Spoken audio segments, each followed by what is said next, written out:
সাম্প্রতিক সময়ে বাংলাদেশের এই ভূখণ্ড নিয়ে চলছে নানা গুঞ্জন। শোনা যাচ্ছে কিছু রাষ্ট্র নাকি এই অঞ্চলটিকে দখল করে নিতে চায়।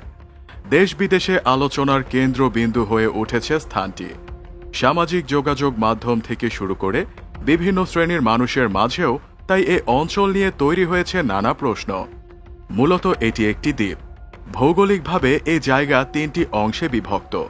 উত্তর অংশকে বলা হয় নারিকেল জিঞ্জিরা বা উত্তরপাড়া, দক্ষিণ অংশকে বলা হয় দক্ষিণ পাড়া এবং এর সঙ্গে যুক্ত রয়েছে দক্ষিণ পূর্ব দিকে বিস্তৃত সংকীর্ণ লেজের মতো এলাকা যা গলাচিপা নামে পরিচিত।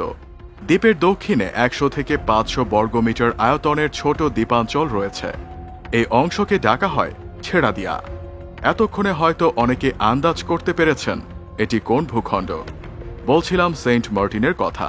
সেন্ট মার্টিনের আয়তন প্রায় 8 বর্গ কিলোমিটার এবং উত্তর দক্ষিণে লম্বা।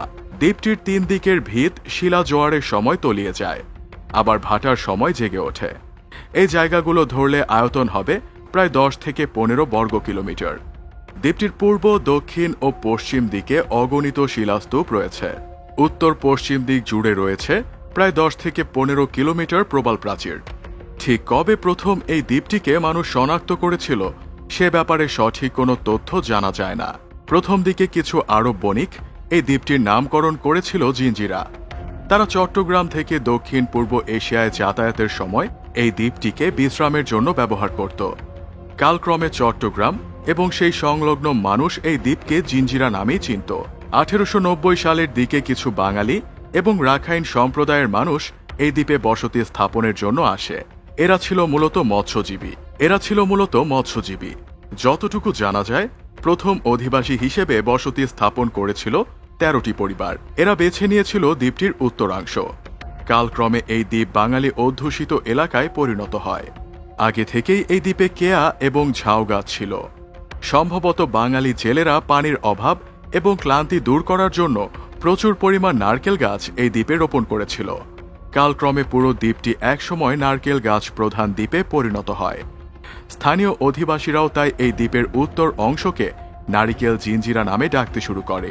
1900 সালের দিকে ব্রিটিশ ভূ জরিপ দল এই দ্বীপকে ব্রিটিশ ভারতের অংশ হিসেবে গ্রহণ করেছিল। জরিপে এরা স্থানীয় নামের পরিবর্তে একজন খ্রিস্টান সেন্ট মার্টিনের নামানুসারে দ্বীপটির নাম সেন্ট মার্টিন রাখে।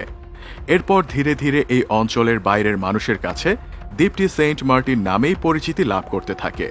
আবার আরেকভাবে বলা হয়, 1900 সালের দিকে দ্বীপটিকে যখন ব্রিটিশ ভারতের অন্তর্ভুক্ত করা হয়েছিল তখন চট্টগ্রামের জেলা প্রশাসক সেন্ট মার্টিনের নাম অনুসারে দ্বীপটির নামকরণ করা হয়। যদিও অনেকে মনে করেন সেন্ট অর্থাৎ কোনো সাধুর নামে দ্বীপটির নাম দেয়া হয়েছে।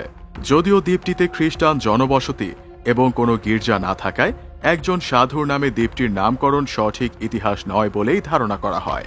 প্রিয় দর্শক, আজ এ পর্যন্তই। সেন্ট মার্টিন দ্বীপ নিয়ে আপনাদের কি মতামত তা জানিয়ে দিন আমাদের কমেন্ট সেকশনে। সবাই ভালো থাকবেন এবং বিঙ্গো নিউজের সাথেই থাকবেন। ধন্যবাদ।